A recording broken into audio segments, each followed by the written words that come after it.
شروع کرتا ہوں اللہ کے نام سے جو بڑا مہربان اور نہایت رحم کرنے والا ہے۔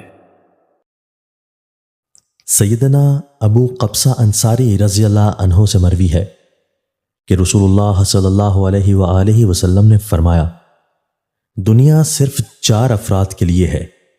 ایک وہ آدمی جس کو اللہ تعالیٰ نے مال بھی عطا کیا اور علم بھی، اور وہ ان کے بارے میں اللہ تعالیٰ سے ڈرتا ہے، صلہ رحمی کرتا ہے اور اس سے متعلقہ اللہ تعالیٰ کے حق کو پہچانتا ہے۔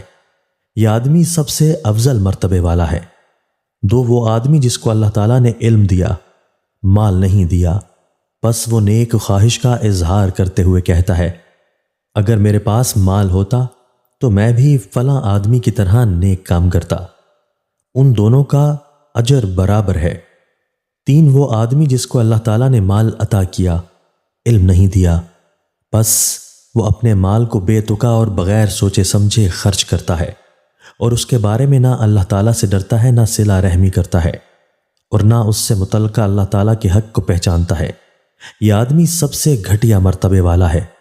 اور 4 وہ آدمی جس کو نہ اللہ تعالیٰ نے مال دیا اور نہ علم، لیکن اس گھٹیا آدمی کے کردار کو سامنے رکھ کر کہتا ہے، اگر میرے پاس مال ہوتا تو میں فلاں کی طرح کے کام کرتا۔ یہ اس کی نیت ہے۔ دوستو، اللہ تعالی ہمیں ان احادیث مبارکہ پر عمل کرنے اور اپنی زندگیوں کو سنوارنے کی توفیق عطا فرمائے۔